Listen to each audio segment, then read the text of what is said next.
నేను ప్రెగ్నెంట్ అయ్యాను. మా ఇద్దరి సంతోషానికి అవధులు లేవు. ఎన్నో ఏళ్ల మా కల నిజమైంది.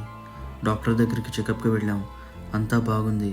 చాలా రెస్ట్ తీసుకోవాలని చెప్పారు. నేను డాక్టర్ చెప్పినట్లే అన్ని జాగ్రత్తలు పాటిస్తూ మందులు వేసుకుంటూ ఉన్నాను.